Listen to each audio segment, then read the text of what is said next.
Hello all, it's Ruthie coming to you from the Zealous Publishing down in the basement of Rosebank House, and I'm going to read to you the 4th chapter of my mystery ghostly story, A Haunting in Berrima. And I realised I really should be recapping these, shouldn't I? I think that's the professional thing to do. So up to this point, David and Debbie have had to go and stay with their completely nutty Uncle Octavius in the Southern Highlands because their parents are in South America making a documentary and they didn't trust their children. That doesn't really come into the story. Perhaps it'll be another story. But Uncle Octavius thinks that they're very uneducated because they've been homeschooled their whole lives. So he's gone and engaged a terrible man called Professor Snot to help them get better at Latin and maths, which sounds horrendous. And there are all these mysterious balloons turning up on the golf course, but they're not allowed to have them because Professor Snot, who likes to golf, is yelling at them and won't let them have them. And there's a circus in town and there's a ghost, and it's all getting quite complex. So even though I wrote it, I'm finding this recap rather difficult. So if you want to know what's going on, you can go and check out the playlist. And I think that that's where I shall end this. Because, and also, I was reading a novel last week, and it had like this little professional thing about how all people in this place are made up, and any resemblance to people living or dead is coincidental. And I suppose I should say that. But my characters are absolutely horrible, most of them. And if people think they're like my characters, oh, well, that's a bit unfortunate for them. So, and I should also say, this is inspired by my mum's book, The Spot the Wolf Forgot, by my mum, Wendy Hamilton, and Claudine, which is written by one of my best friends in the whole world, Marion Gradco. But I don't have their books because I lost them, because I'm an artist and sometimes we can be a bit disorganised. Let us begin. Professor Snot's car was parked in the front of the house. It was an ugly shade of mustard orange, and it had a personalised number plate that read Jean Yes. David rolled his eyes at Debbie. "You sneak in the back and stick the balloon in our bedroom," he whispered. "He won't know where we got it," objected Debbie. "I think it would be better if he didn't see we had a balloon," said David. "It might set him off." When Debbie had put the helium ladybug in their room, she went down the staircase into the hall. Uncle Octavius and Professor Snot were looking at David disapprovingly. "And your parents never made you read the rhymed mathematical papyrus?" Professor Snot was demanding sternly. "Try and look intelligent, boy. You do know what the rhymed mathematical papyrus is, don't you?" "No," mumbled David. Uncle Octavius muttered something rude sounding in Latin. "I quite agree," said Professor Snot. Here is the sister. She may be less inebriated with stupidity than her brother. Tell me, young woman, what is the definition of the hypotenuse?" "An animal in the zoo?" asked Debbie innocently. "Uncle, I found this flyer about the circus on the upstairs table. Are we going?" Uncle Octavius gazed frostily at Debbie. "That is just some junk mail I forgot to throw away. I don't think you or your brother would benefit from any more empty frivolity in your lives. Professor Snot will be keeping you far too busy to think about circuses. Give me the pamphlet." Debbie handed it to him. It read, "Back from a European tour, the most terrifying circus of all time. All the traditional magic of a circus, mixed with the terror of your worst nightmares. Every act performed with a man-eating animal in close proximity. All new acts, now including Madame Claudine, her prestigious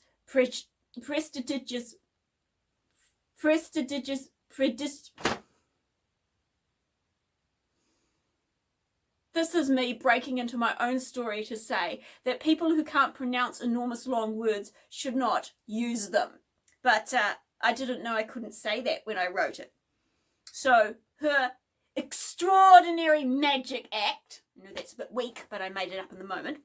Her extraordinary magic act will wow you. Get your tickets with all the haste of a courtier with urgent news. It will put a simile on your face. Uncle Octavius read the pamphlet aloud with disgust. "Sensational garbage," he remarked coldly, "and that last part doesn't even make sense."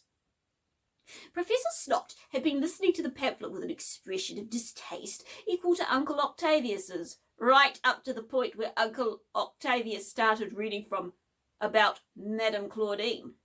Then a strange, nasty little light came into his eyes, and when Uncle Octavius read the line, we'll put a simile on your face, his eyes bulged. I really must go, he said. But you only just got here, said Uncle Octavius, sounding annoyed. I thought you would start cultivating these hoodlums at once. Well, their ignorance reaches unexpected depths, snapped Professor Snot, practically running to the door. I need books, many more books than I expected. I will go and collect them now. Also, I wish you would get in a very good dinner. A colossal brain like mine needs a lot of nourishment. Get me a swordfish steak and something immensely delicious to go with it. And with that, he was gone. They could hear his car screeching down the road. Uncle Octavius glared after him. What a weird, began Uncle Octavius, then observing David and Debbie, hastily changed it to, brilliant eccentric. I suppose we'll have to go and find a swordfish steak. Presumably Audi's and Barrel has one. Barrel was plastered all over with posters for the circus. Some of the posters had lions and tigers and clowns on them, but most of the posters had pictures of Madame Claudine, the great fortune teller. Audi and Barrel didn't have a swordfish steak. Try Mossvale, said the girl at the shop. Really, this day is becoming worse and worse, complained Uncle Octavius bitterly as he drove towards Mossvale. You two were meant to be getting an education, and I was going to put the finishing touches on my clockwork car motor. It's coming along beautifully. I'm hoping to have it ready for the Southern Hemisphere Clockwork Exhibition at Milton Park next month. If my 1940s Daimler turns up in time from England, of course. There is no ugly modernity about the body of a 1940s Daimler, and that, combined with the beauty of a clockwork motor, will be a wonderful statement against the modern ugliness of the internet, AI, and air conditioning. Mossvale was also covered in circus posters. Again, most of them sported Madame Claudine. Uncle Octavius pulled into the car park of the Mossvale Audi in the distance. The bright red and white stripes of a circus tent rose high in the air. Loud, cheerful music from the rides bellowed out in an enticing sort of way. Oh, look, the circus, said David. Oh, Uncle, can't we please just go and look at the outside of the circus while you're getting Professor Snot's swordfish steak? Uncle Octavius started to say, certainly not, but Debbie and David were looking at him with imploring eyes. No, you're right, he said generously. Only be quick about it. At the centre of the showground, an enormous stripy tent rose up like a mountain. All about the stripy mountain, brightly coloured house trucks and fairground rides clustered around. A steady stream of people poured into the gate. Lucky things, said David to Debbie. I wish we could go and see the death-defying feats of the man-eating animals, don't you? I suppose so, said Debbie slowly, but I'd rather see Madame Claudine. She's very beautiful, don't you think?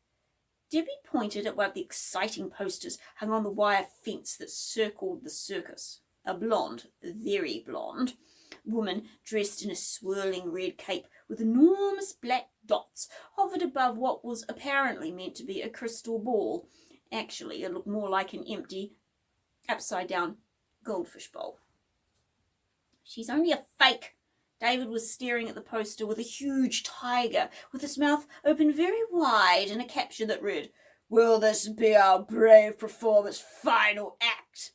A man-eating tiger is ever so much more real than a fortune teller, and I bet her name isn't even Claudine. She doesn't look like a Claudine to me. It was an insightful comment. Behind the makeup, the blonde curls, and the fishbowl, and the admittedly gorgeous costume, there was something about the woman's face that was more suggestive of a blind worm's sting than a poetic name like Claudine. Debbie was about to admit as much to David, But David had stopped staring at the poster and was now staring with rage and indignation at the line of people entering the fairground. That mean old Professor Snot! He said all those horrible things about us, and then he rushed out to go to the circus himself. David pointed angrily at the awful long figure of Professor Snot as it slid through the gate. Let's go and tell Uncle Octavius. This will show what sort of man Professor Snot really is. Oh, he'll say we're making it up. He won't, David was certain. We'll show him the Professor's car. He pointed to the road where a familiar mustard orange vehicle was parked. It was adorned with the striking number plate, Genius. Debbie pulled a face. Uncle Octavius is so short-sighted he probably hasn't noticed that's Professor Snot's car. David groaned. You're so right. His eyes slid down the fence, away from the entrance gate. Look, Debbie, the fence bulges out at the other end of the fairground. We could probably squeeze under that wire. I've still got my phone. Uncle Octavius keeps forgetting to take it away, thank goodness. We could get a video of Professor Snot going into the circus, and when we show it to Uncle Octavius, he'll fire Professor Snot, and that will save our summer. It's a good idea, David, agreed Debbie, but isn't it wrong to go into a show without paying for it? David considered this carefully. Well, we won't take any rides, and we won't look at anything. We'll just follow Professor Snot until he goes into the tent and video it. Then we'll leave straight away. All right, said Debbie. That doesn't sound wrong. They crept down to the bulging bit in the fence.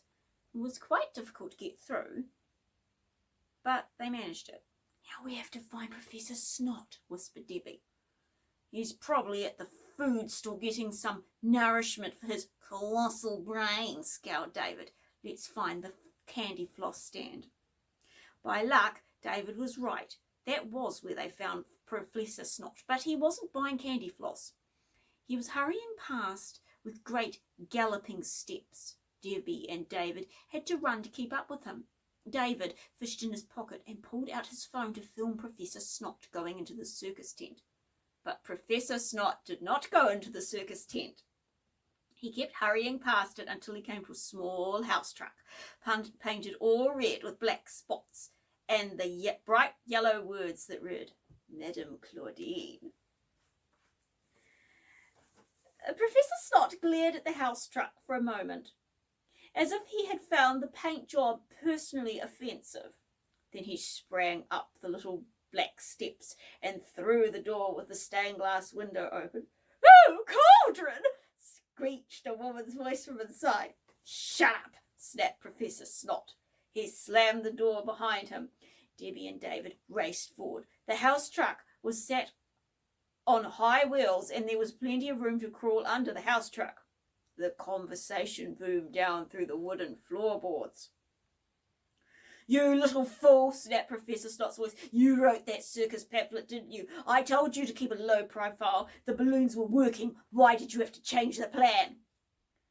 I didn't change the plan, snapped the woman's voice, but I don't see that your career must always come first. I'm a great actress, Cauldron, and I've been to Europe.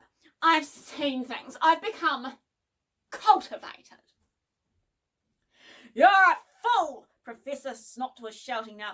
We agreed on Claudine for a reason. The Southern Highlands is a literary town. No one would think anything of Claudine popping up in a literary town. But now you've taken it and turned it into a complete rigmarole, and you're bringing the whole thing far more attention than we want. Why did you have to start calling yourself Claudine? Why did you have to start misquoting Polish poetry and circus flyers? If you're going to be so disagreeable, I really must ask you to leave, said the woman's voice haughtily. If you don't reel yourself in, said Professor Snot, sinking his voice to an awful low sound, you may find yourself doing a better job of vanishing than you have ever done on stage. You don't scare me at all, sneered the woman's voice. Now get out. I haven't changed the plan, and you ought to be on the golf course practicing your game. You always end up by the gum trees in the corner, don't you? Debbie and David could hear Professor Snot stomping for the door. By the way, said Professor Snot, It's a smile you wear on your face, not a simile. That little slip-up was all I needed to know who wrote that ridiculous pamphlet. Quick, David mouthed at Debbie. They scrambled out from under the house truck. The door flew open, and Professor Snot descended the steps. David and Debbie began running for the fence. Do you think he saw us? Panted Debbie as they slid under the wire. Oh, I hope not, gasped David. But at least now we can prove to Uncle Octavius that Professor Snot isn't all he appears to be. Fancy his first name being Cauldron. It's an awful name. But it suits him, said Debbie. Oh, yes, said David, it suits him lovely. Uncle Octavius was patiently reading a newspaper in the car when David and Debbie came running up. The front of his newspaper read, Great works of art continue to vanish across the world. He folded it up as they scrambled into the car. Uncle, you must listen to this, David said breathlessly. He thrust the phone in front of his uncle and hit the play button. Uncle Octavius listened. He said, I do not understand this, and I do not approve of eavesdropping, but even I must admit that this does change my opinion of the man. Let us go home, and I will release him from his responsibilities as your tutor. But when they got back to Burradoo, 5 police cars were parked in the drive. Policemen bustled about, and one of them was carrying something large and wrapped in brown paper. Uncle Octavius threw his door open and demanded, What's going on? Are you Octavius Montgomery? Asked the policeman. Yes, we're arresting you for receiving stolen property. This is outrageous, shouted Uncle Octavius. What stolen property? The missing Picasso discovered in your greenhouse. Get in the police car quietly, please. I can't just leave my niece and nephew here alone, snapped Uncle Octavius. That will be quite all right, officer, said a smooth, oily voice from the shadows, and Professor Snot loomed into view. I have the paperwork to prove that I am the children's living summer tutor. They will be quite safe with me. And he smiled a low, terrifying smile. And that is the end of chapter 4 of A Haunting in Berrima. Come back next time to see what happens next. Thank you for listening. Bye-bye.